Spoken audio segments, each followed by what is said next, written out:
Well, welcome back, everyone, once again to our post-game show. Chad, what was that one again? Lady in the Mist. The Lady yes, of the the Mist. Lady of the Mist. The Woman of the Mist. The Woman of the Mist. Okay.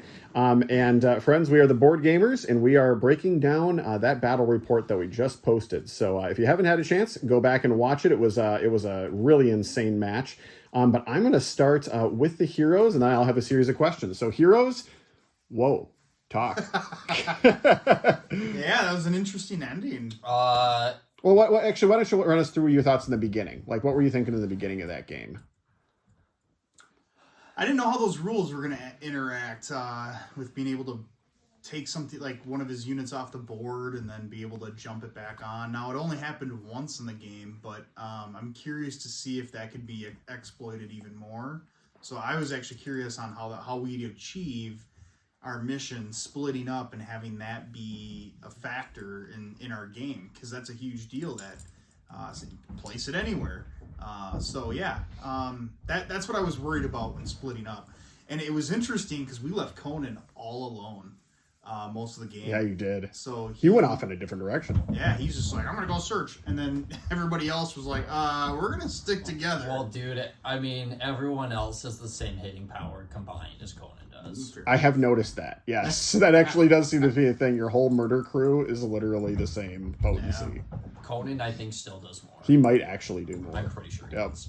And those little dudes. Well, just getting red dice is like the difference between the red dice and the orange dice is. Yeah. And I will say those little bodyguards, I mean, those weren't as effective just because they can't damage the bigger monsters. It's really funny when they can't hurt anything. Yeah. Now, real quick, you guys, you made the decision to split up early on. Would you do that again? Yeah, because you have to find it. Like, you have to split up. And then there was, based on the deployment, there was probably like an 80 to 90% chance that she was gonna be in that building. Get up, come here, bud.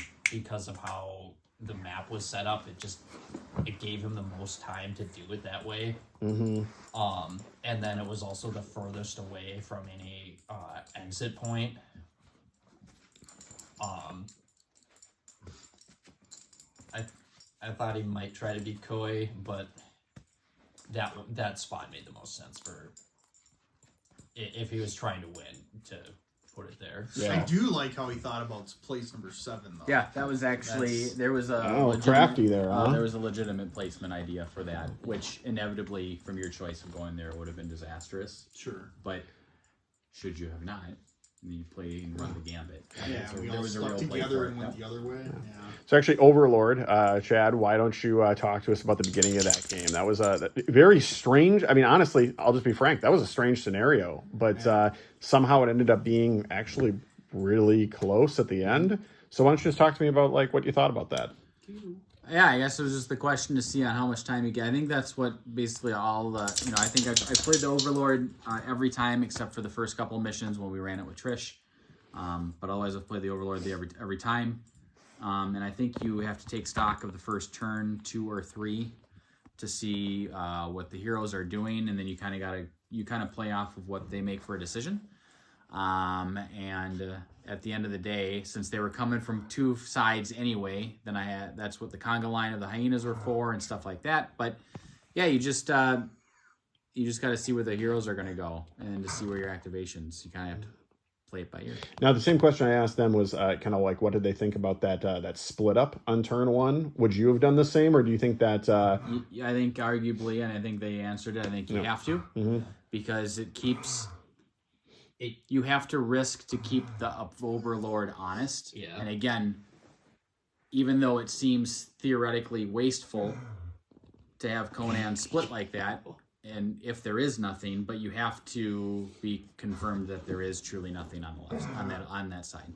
Conan or Shavadas is the only ones that can make that split. Conan just because he has so much killing power, and then Shavadas because he has the evasive. Sure, then the Overlord doesn't want to throw things over there, Yeah. and it kind of I see what you're saying. Absolutely.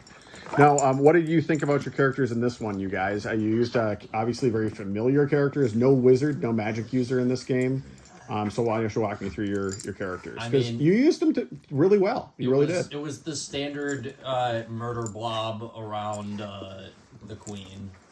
The queen. Yeah, I thought the extra lose factor, because if we would have lost Bailey, then it's game over as well. So the fact that there were two lose conditions for us was interesting.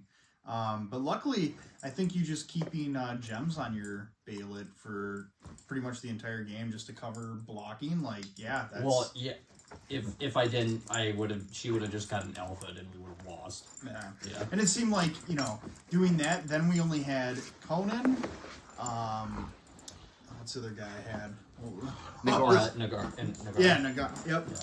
Him and then Whose bodyguard rule is ridiculous. Yeah, That's that was really cool. good. That was cool. It's really good. Yeah, I liked it a lot. But yeah, we had 3 main attackers that could do, and then only one that really murders. Mhm. I mean, Conan. Well, gets well, in there. Jesse. I feel like, He's so awesome. I mean, how many dice did we throw at the lion at the end and like barely get it? Yeah. I have to say, guys, I was a little scared for you when you did that. I'm going to admit, I'm like, I can picture so many scenarios where Ryan does not roll good here, and we all just stand in silence. There So were talk to me about 6 that.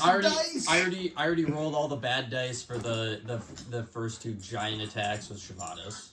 Yeah, that's fair. Because he didn't do anything, and I rolled 9 or 10 dice. Yeah. Yeah, it was what was it, 6 blank dice? Like, I don't want to talk about it.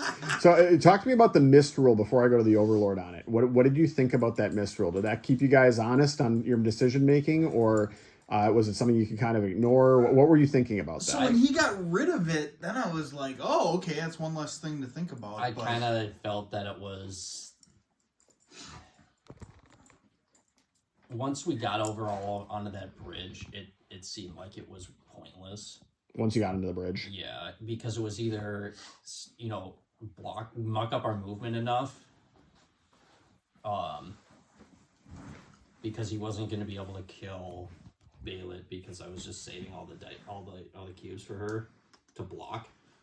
So it was just muck up our movement, and if he removes the model from the board, he's doing the opposite of that. So it was interesting because I think even if we would have found more of them as we were moving around, they would activate and attack us anyway and get an attack. So, like, would you rather take it when you find them, or do you want him to be able to activate them out of the shadow and then attack you freely? They were almost all on the ground, though.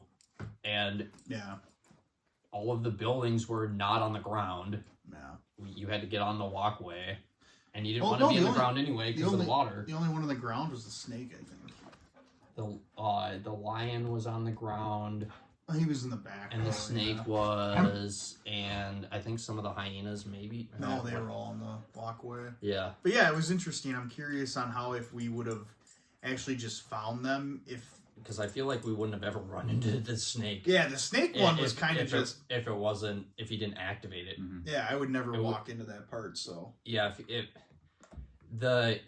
not being totally clear on... It made 0 sense for him not to be able to activate it out of the shadows. Yeah, now having played it, I can solidly say I definitely wager we did the right ruling on that. Because you would never run into the snake. Ever. And that's the main thing. So that wouldn't have made any sense. But I want to turn to the Overlord for a minute because this scenario was a really interesting one, especially for our viewers who have seen the prior scenarios and getting to see a little bit more combat based, which obviously this is a combat based scenario still. It's a Conan game.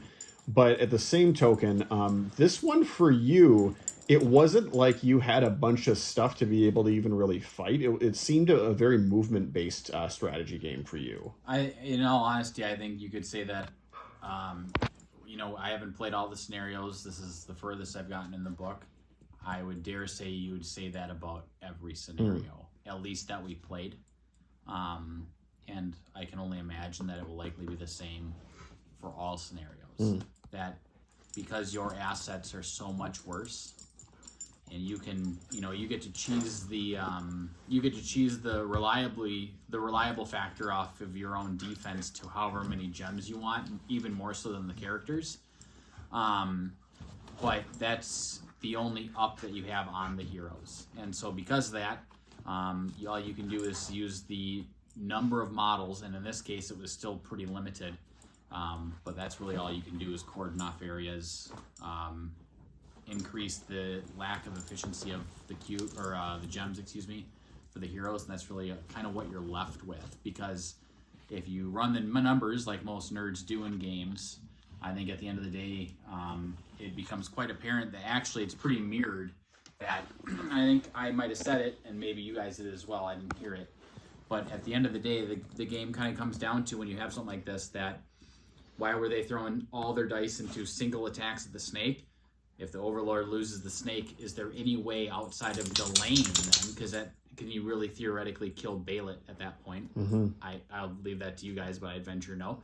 And so because of that, if the snake dies, it puts the Overlord at an exceptional disadvantage. If it were ever to happen in any of our games that Conan goes down, it would highly likely be the exact same reciprocal for the heroes, that they are, to say the least, at a significant disadvantage, if not outright unable to complete the mission. So. Okay.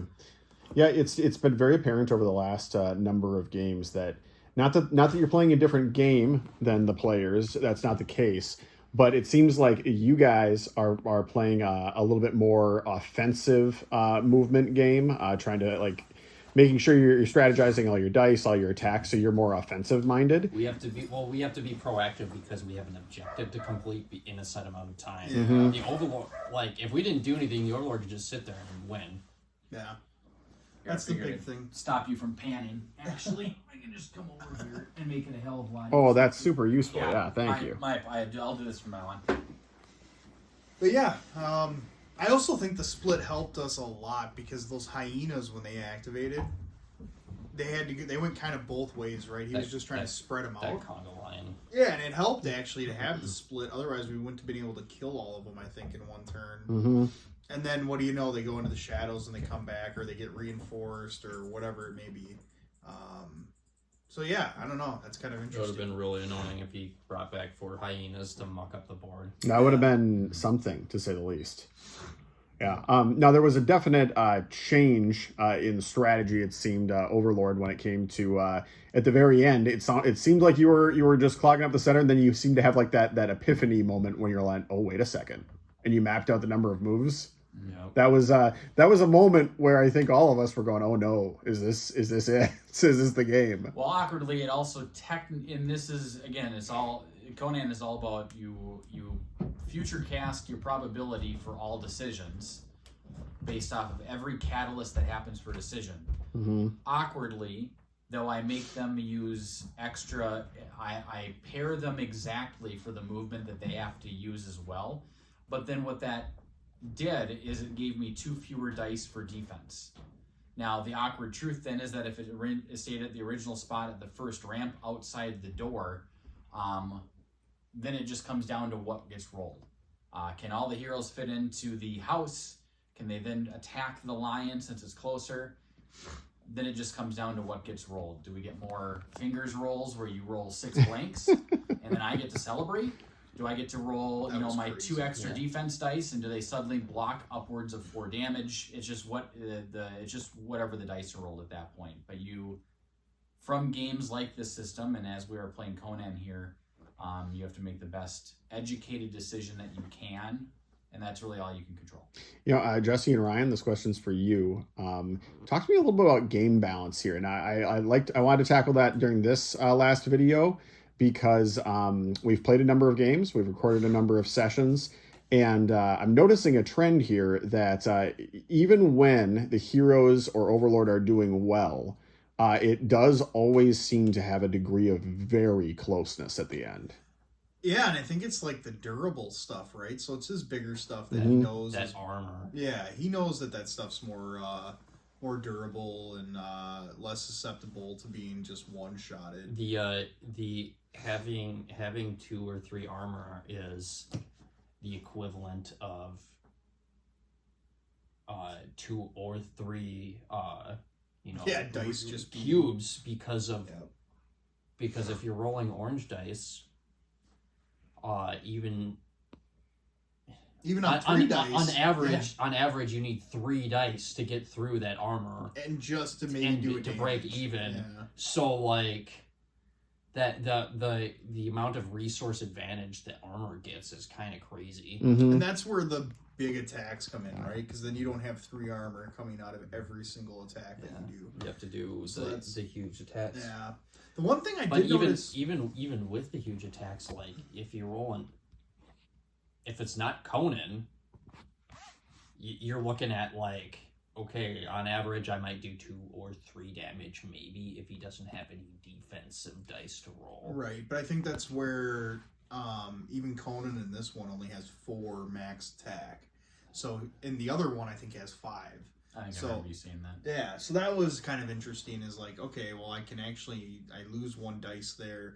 He had more mobility in this one, but that was another thing too that's interesting about this game. Is just the different monsters and their different stats and how much health they have, and how are you going to chew through that in a couple turns so that you can keep moving on? Because he almost jammed us on that bridge, on that area. So that, that seems to happen a lot, where like the big guys come up jammed for like a turn or 2, just to try to slow everybody down. And I think that's honestly a really good route to go, because you end up like sinking our time into trying to get rid of you. And I would say for you, at least from an outsider's perspective, it seemed like the play of the game was going, hey, snake, slasher, and keeping that one plank of wood totally blocked off. Like, the game would have been a runaway for you guys, but that stinking slasher, talk to me about that. That was crazy. That really was. Yeah, the fact that he lived that 1 turn, and then it actually... That was a big deal. It was. And this is why this game, I think, is so interesting, is because, you know, you guys seem to kind of have the wind knocked out of you as you're like, oh, we can't really get around. But then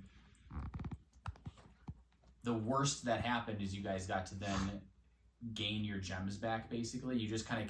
you didn't concede defeat, but you conceded of going, hey, in your mind, it was not worth the gems to attempt to kill the slasher. So cool, I blocked you up for a turn, and inevitably you still got there. And I think that's exactly what the game is all about, is that, you know, at the end of the day, virtually every turn has a single roll that shapes the tactical decision of the opposing side, whichever it is. And then you go, oh, because something was gargantuanly missed here, you have to start weighing the opportunities of, you go, for lack of a better phrase, balls deep, and go, hey, we're going to completely take advantage of this opportunity of dice and try to do a complete reversal, or, you know, or whatnot. But I think you just wait for those moments, both sides, and then you kind of just go about where you can go. Absolutely. But I think what you were talking about before is like, we're more on the offense because we're trying to complete the mission, where he is trying to defend and make it harder. So I think those 2 different types of play are kind of interesting to think about. I kind of want to play the Overlord at some point, because I want to see if, like, By all means, please. evasive maneuvers with things and trying to get away from you instead of like trying to get up in your face. I'm just curious on how moving different units. But I will say, yet again, like, this one didn't have as many like respawn units or anything, but looking back on it, actually, yeah. when you guys were talking about keeping the 1 hyena alive, in hindsight, looking back about 3 turns later, I was like, this might have been a useful thing. Because at the end of the day, does a single hyena stop Conan? Well, You maybe, might well, limit maybe if you one run out of movement cubes block. to move, yeah. But the hyena, I don't know, again, someone run the numbers that cares about taking that amount of time to do it. Well, what are the statistical probability of a single hyena living from a Conan full activation? You know, it's low. I mean, I think there's no way to argue it's less than 10%. That's probably very generous. It's probably less than that by quite a bit. But yeah, it would have been very interesting to suddenly keep that open, and I think that's going to be the spicy part. You know, I don't know if we've any games saved on our channel yet where, Ross, you played the Overlord, but even in just our 2, when we played Batman or whatnot, I think Jesse and I got an interesting conversation about that to see on how different the strategies and stratagems was for the people playing the Overlord. So it'd be quite interesting that, because you and I think so vastly different, that it would be very interesting, you know? Yeah, because I did notice that, like, when Ross played Overlord, seemed to be a lot more reserved things, and you were saving units and gems to do more defensive things. where Chad likes to go on the offense a little bit to try to bring the fight to us. So I'm just curious on how maybe mixing styles or it's interesting because we all are running. I don't know what the odds that we all run, but we all have in our own heads. I'd wager that we all have different numbers. I bet you they're close, right? But I'd argue that the casting of a single gem to do an extra block, an extra reroll, an extra move, whatever, activate something 1+ turns later in your, for the lack of a better term, river, the board for the Overlord. But it's interesting to see when people make those different decisions because it puts different pressure points then on what the opposing forces are doing for strategies and tactics. So yeah, because I know. Sorry. Whereas as it comes of, I think Jesse put a great statement there is that they are noticing whether or not I intend it, but they seem to be picking up on the ways that I run the numbers for my math. Mm-hmm. And so suddenly I don't want to say becoming a predictable overlord, but very clearly I have a set of parameters I run by. And that's why it's so spicy. You put someone else in the seat of the overlord. Their numbers are different. Their tactics, the ways that they'll use their assets is completely different. I have had fun every single time I played the Overlord. I think it's for the same reason you guys are talking about because even Jesse, to your point, when I played the Overlord, usually I play very defensive and save up for a burst attack of some kind on a hero I've chosen, which is really different, right? You can get folks that are looking down at the map and going, okay, how can I hinder move the most? Others are saving up to hunt a character, right, and stop the heroes that way. So, the Overlord's a very interesting system in games, especially one with as free-flowing ability as in this. Yeah, and that's the thing. Simple games, simple rules create kind of a complex overall experience. So there's many ways you can go. I mean, look at the board. I think it shows the depth of the game. If you make it theoretically simple, but when you break it down, there's so much more going beyond the scenes. Yeah, absolutely. Because in this game in particular, you guys, once again, I thought the heroes were going to run away with it as you're moving up the board, slaughtering the different monsters. When I looked at the board and the mission, I thought there's no way. I thought it was generous by 2 turns. Initially, turn 0. At the development of the state, and I went, holy hell, isn't it going to be really simple on how they're going to determine that? Especially when you split. Actually, when you split, that's when I got significantly nervous. Because then you all thought there was, I think you said it at the start of the game. You said there was an 80+% chance that I was in zone 1, right? Yeah, I mean, and then I think you had a little bit where you're like, hey, it might be in the next one just so that he doesn't pick exactly the first one. But at the end of the day, like, if you can make that from the difference between 80%, the difference between 99% and 100 is this much, but it can be this much. And so when you start to remove those probabilities and you go, okay, we know 100% certain where the asset is that we have to rescue, and you guys move that number as close to a controlled number of 100%. I think that's where, that was a good idea. I'm curious to what it would have been like if we started at the other entrance and didn't have to deal with the spider right away. Okay. The spider was... He held out. Nasty. I assumed that it was so... Yeah, I didn't even look at its stats. I was like, there's a damn giant spider. I've seen the second Hobbit. It just kills scores of these things. It was a lot more durable than the model suggested. It sure was. Yeah. Or even if we would have uncovered the lion right away, right? So if we would have started... You know, it was funny, actually, when Conan moved to that space, because Conan ended in a space that, whatever her name, Adissa or whatever... The next bridge point was the slasher. Yeah. And so it was interesting, actually. I didn't know if you were going to spend another move. Actually, this is what I was waiting for. You move into that zone and you go, oh, she's not here, and you ended. I was actually going to see what it was going to be like. What happens when I get a free attack with the slasher on Conan? I'm not suggesting the slasher is going to kill Conan. That's not the direction I'm going. What I'm saying is that if suddenly Conan doesn't get to the middle of the board, and that would be a decision. Does he say screw it and he just runs away from the slasher and he just keeps getting attacked by it? Or does he take time and gems to kill it? Yeah. Completely on the exact opposite side of the board. It just limits the amount of time that Conan inevitably meets up with y'all. Yeah. So And in fact, if that would have happened, that would have been very interesting to keep one hyena alive. Holy crap, do I have a whole unit of hyenas that I can bring back, and Conan got stopped by a slasher? It's going to die. I have no question of that. Sounds like a game-winning strategy, actually. Well, it would, theoretically. Who knows? Yeah, I mean, the whole game gets to play out 6 more turns after that. But it was interesting to see that, yes, when the lion died, you had the exact turns to complete it, but it came down to going like, holy balls. Exactly. No, it actually came down to the exact amount of time where you go, oh no, there could have been a missed opportunity. And we killed the lion with like what, 1 damage extra? Yeah. So that's where I think placing the objective for us, maybe placing it over in that other bigger room. That And way one of the you're more farther away from every exit. You know, it was I don't interesting know. because after the first turn went, oh, they are going to very quickly uncover. It's going to take them a 2 or 3 turns, but inevitably you got to go 8. Okay, she's at 1. Now what happens? Yes, and that was going to be the question. The other place I was going to put it was actually directly up above the hyenas, where Conan came down. Yeah. But yes, suddenly what happens when all of my assets that are alive? What happens when they all can come onto the middle? Yeah. Because at that point, that's when you start running the risk of like, well, actually, You know, guys, I want to interrupt you here just because this is a great moment to bring this up before we kind of have our closing question for each one of you. We've talked about this off camera during our different times that at least the guys in this room right now, I know for sure, we love this system. This is a system that is highly enjoyable. And I just wanted to get your feedback because as you are speaking so fervently about different strategies and stuff, just talk to me briefly of why you enjoy the system so much. I feel like I've done a lot of talking. Do you want to maybe start? Sure, yeah. It's just a couple minutes. It's just very different. We're used to games. This one goes, you go, I go. However, it's usually you're limited to like a couple actions, right? So like usually the games we play, you get like 2 actions or 3 actions during your turn, and that's what you're limited to and all this stuff.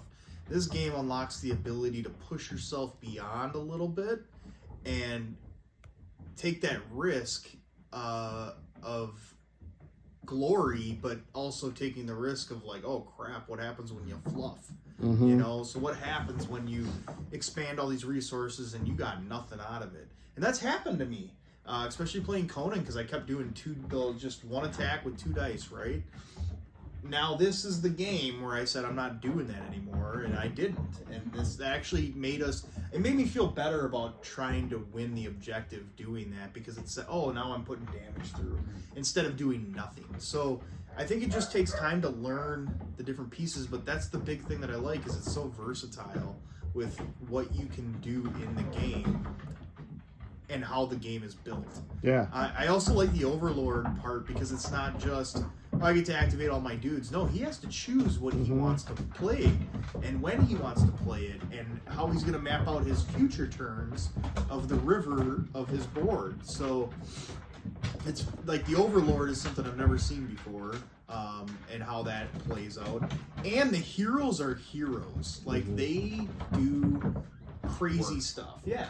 And they got awesome weapons, and it feels very heroic instead of having a game where you just have like a squad of dudes and they all kind of do different things, but in the end, like none of them are very special. In this game, you have characters that are just crazy cool, and monsters. Like some of the monsters, like the snake, and before we fought that demon, that crazy demon thing, or the flying thing. So there's all these different characters too that have different abilities that you have to figure out how you are going to deal with that. So, Got anything to add to any of that? Yeah, I just to again just shower the system with a bunch of adoration. Yeah, I think you summed everything up perfectly. Is that there's enough difference in this game from your normal, larger tabletop war games, your skirmish squad-based stuff, pick your whatever. But it's really spicy on the, specifically from the Overlord end. If I had 12 cubes available at the start of the game.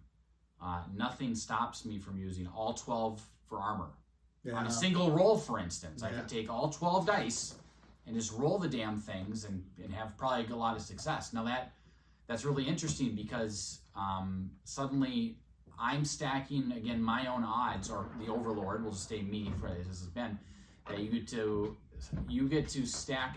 That's the interesting thing. I think the way I envision the game is like the scales of justice almost. You get to keep putting, how much do you want this to succeed? And all you get to keep doing is keep shoveling 10+% on each, time that you put a gem into something, and suddenly you can heavily outweigh it. We got to see Ryan with, a 6 dice flub, for instance.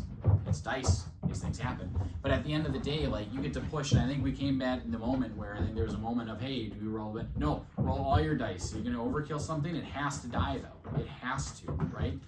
And so it's interesting to, and then you get to play around with the order of activations and blah, blah, blah, blah, blah. But it's nice that if you really wanted, just like with Bailet, I'm going to stack, I'm going to do nothing on my active phase, I'm going to just bankroll gems and defend. Yeah. You get to do stuff like that. In other games, you're not allowed to do that. Your stats, your whatever that's called in the game, you don't get to do. You don't get to. It's a pretty it's normal arithmetic to kind of figure out your percentages. And in here, you kind of are goading people to waste gems. It's a lot more poker-ish. And because of that, I think that's what makes the game such on a knife's edge virtually every time someone makes a decision, because the casting of an extra gem to make something succeed, even if it already has a high success, but it has to happen. So you put an extra 1 or 2.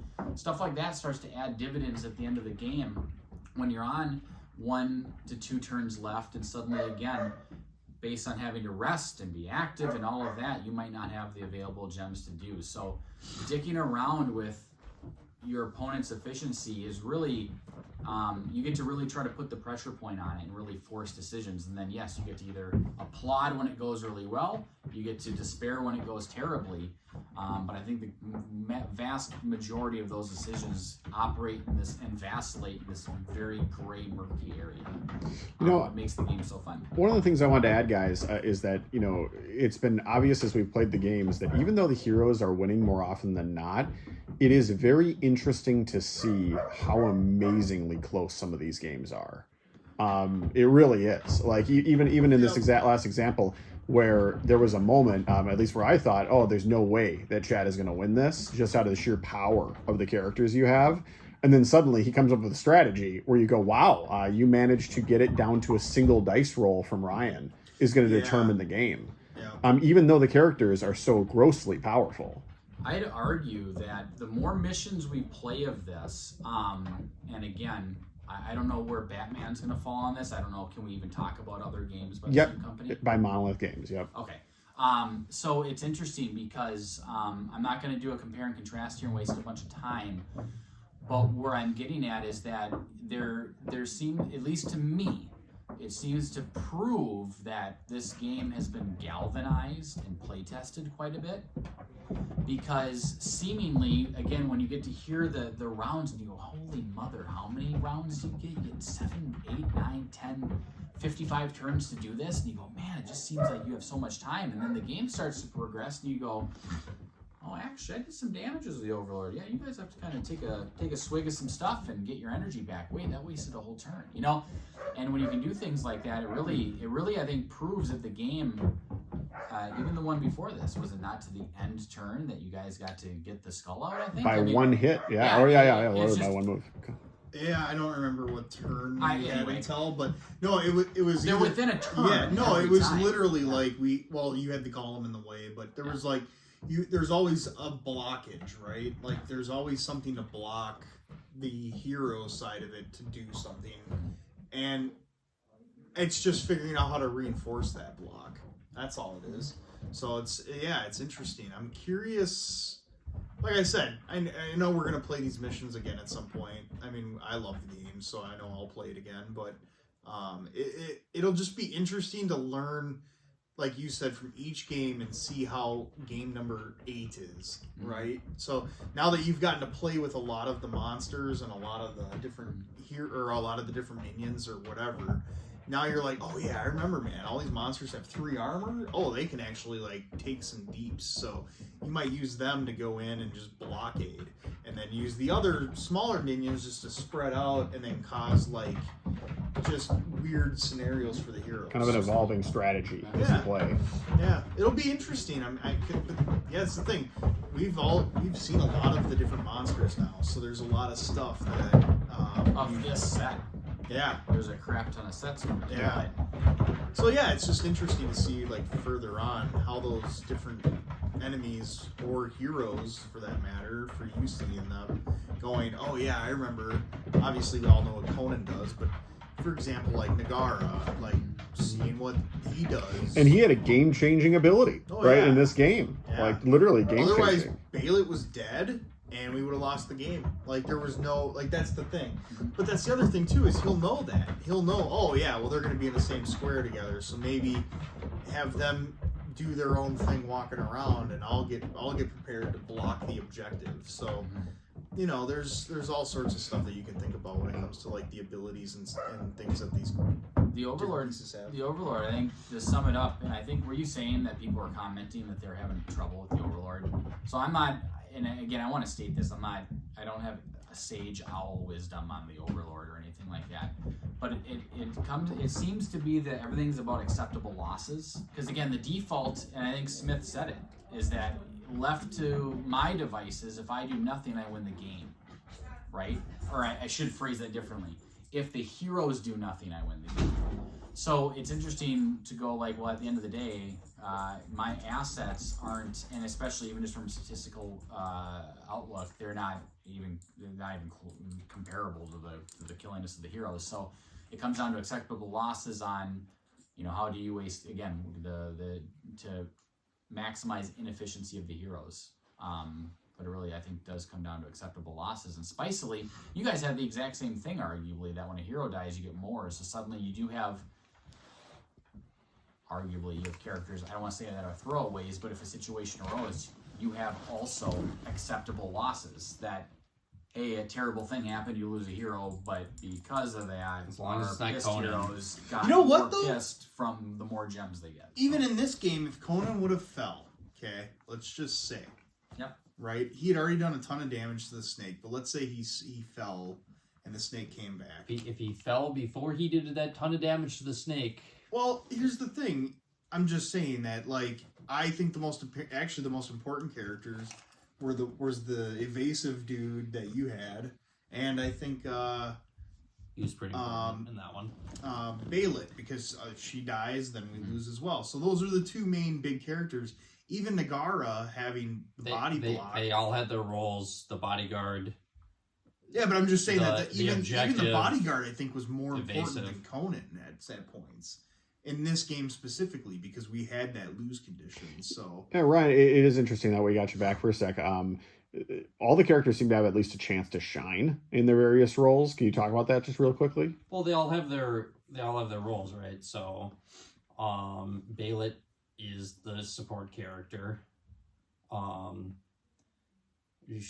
is the rogue character with the evasive, which was super important in that one, specifically because the snake had one of the snake's abilities just said you couldn't, once you were, you couldn't, you can't move out of a spot that's couldn't- occupied. The hindrance rule didn't matter. It just snared you basically, which was really important to be able to get past that, which was going to happen if we didn't actually kill the snake that turn, because we had to go into that building and we had to start moving the Odessa because of how many turns it was going to take to get her to the end, right?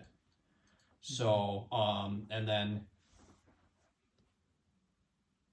and then having the bodyguard and Nagara basically let you use his defense. She basically gains armor. Yeah, she gains a bunch of, like, her yellow defense turned into orange with a bonus reroll. That's crazy. Well, 2 bonus rerolls because it was an action, so you get to reroll it. So just in closing statements, because I know we're running a little long in the video, I wanted to start with Ryan here.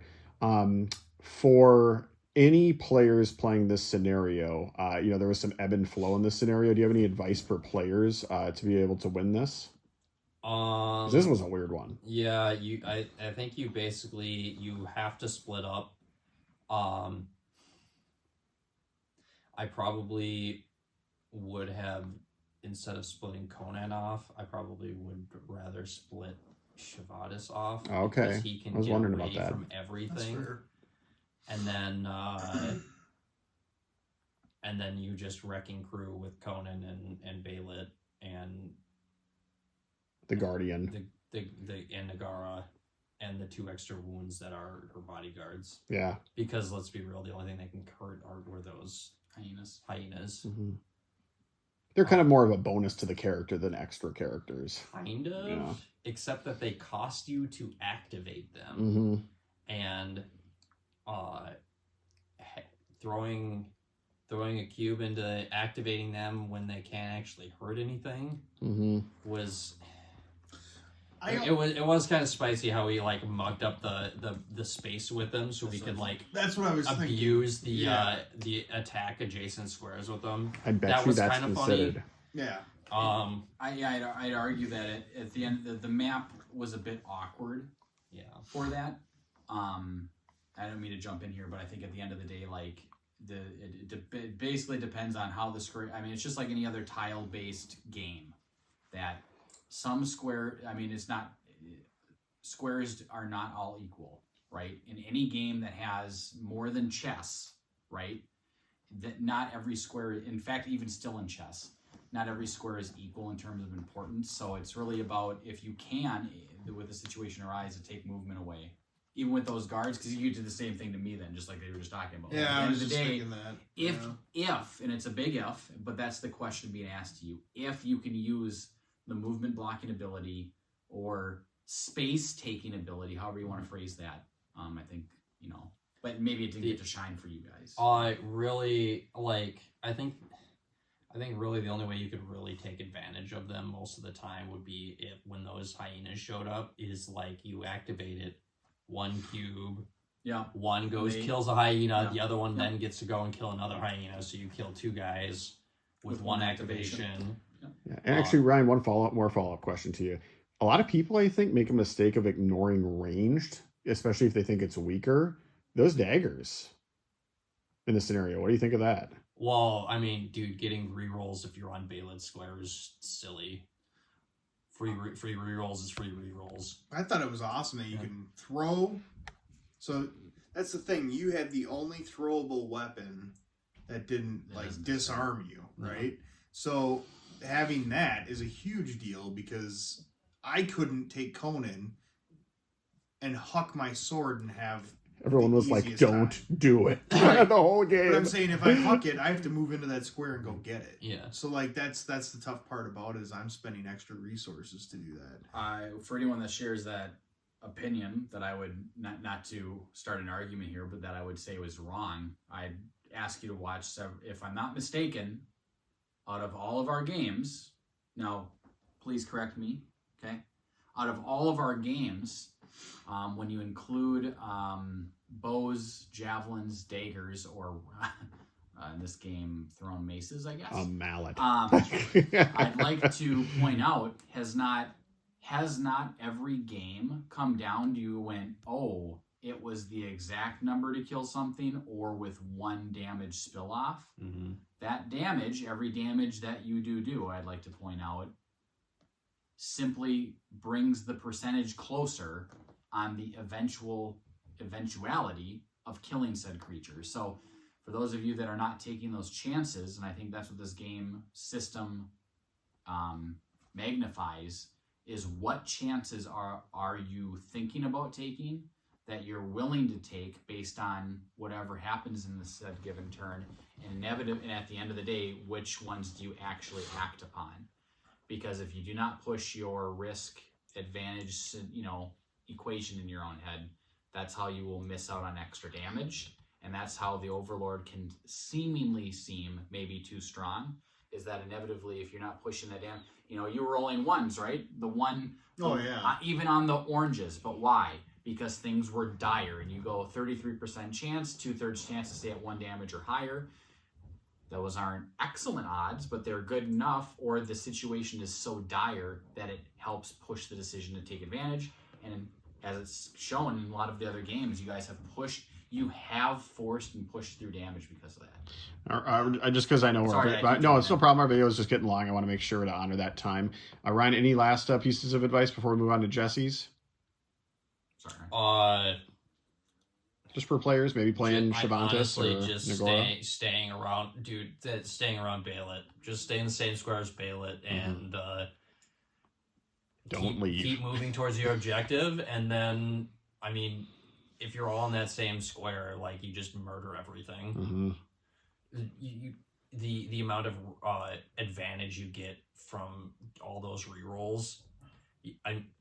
If you have to take a save and and you do an attack in one round, that's the equivalent of 2 extra cubes for rerolls. It's a big deal. And you start adding that, you're like, okay, well, that's 1 character, and then you do that again with another character, that's 4, and it just keeps going. Yeah. Like, just the supportability is so good. You have to take advantage of it because she doesn't really offer that much else. Very nice. Jesse, any advice to aspiring players in the game? Because as we've seen, even when the players look like they're going to snowball, all it takes is 1 decision by the Overlord, and man, that does not happen. Well, it's interesting. I think reserve yourself when you need to. I mean, there was plenty, like, even the first turn I could have kept moving. But I think the thing is like, I don't want to spend my resources when next turn I get to move 3 again for free. So, like, there's things, could I move more? Sure. But the next turn I'm going to get free movement that I have and stuff like that. So just think about your resources and going, man, do I really need to do this? Do I really need to go this 1 extra space? Or am I going to be okay the next turn? Just limiting to what you did, because even on first turn for Conan, all he did was run into a room and check it, and that was it. You know, and people are going to go, oh, well, he could have went the other way and then possibly ran into the spider and murdered it. It's like, yeah, okay, we could have done that, but even though what we did, I took it and said, okay, I'm not spending all my resources on Conan, I'm going to save him. So then the next turn, he was able to go chop suey on all those hyenas because he used up a bunch of resources for his attacks and moving and all that. So I think that's the one thing that you have to keep in mind is, like, just because you can doesn't mean you should. And conserve, right? Yeah, I mean, as much as you think you need. I mean, in that point, we hadn't really discovered anything yet, so there wasn't anything important to do, right? Nothing on the board. Did I really want to go try? Like he said, Chad was saying that if I would have went to the left, left, 1 more space, I would have popped out that slasher. Now suddenly, then you go, wait, I wasn't planning to use dice. Right. Suddenly, no. Now I have to use all my resources to try to kill this thing. So, no, I think that's the biggest thing is, like, just slow down and take it turn by turn instead of trying to do as much as you can all in 1 turn. Are you saying with great power comes great responsibility? Of course. All right, Chad, last comments here for the Overlord. Just advice for Overlord players, especially for strange scenarios like this. Because it would be easy, just from an outsider's perspective, to see this game and go, whoa, in the earlier half of the game, it looks like there was no way for you to win. And then to go, oh, wait a second, don't despair too much. Yeah, I think that's actually what it is that you got to keep, if you're going to be the Overlord, same can be said for the heroes to a certain degree, but at the end of the day, I think you have to keep your morale high. That, you know, at the end of the day, I think the game is proving to me anyway, you guys please jump in as you want, but the game is proving to me anyway that it's quite balanced in terms of how they design the scenario, because the scenarios, these are real rolling. We're not setting up weird situations to make the game look close. The game is truly in a sine curve of what it looks like, not even from turn to turn, from activation to activation. It changes the algorithm and math on every player involved of going, wait a second, what just happened? And then again, you either take advantage of said thing or you don't. But yeah, don't dick around with your gems and dice. If you're going to do something, do it. Make sure it happens. Commit. Again, the question came up before. Oh, well, you're jockeying for your gems. You don't want to be in. But what has to happen? whatever has to happen for whatever objective you set, use your gems accordingly, your rerolls or whatever, and make it happen. If something doesn't look good, you know, that's why, as you can see, like, the games does come down. I know we waste 1 to 2 minutes every time it happens, but over exactly killing a model or only killing it by 1 extra damage Is the difference. I am of going the to game. run dozens of micro calculations on what is the most logical and efficient use of gems. Because wait a second, to simply have this model live with a single hit point can disrupt so Yeah. much math on movement Yeah. just there. And so I think, just make a plan and don't just move things. Don't just throw dice. Just sit and think, what has to be done right now? What is the maximum efficient use that I can do with my gems and models right now?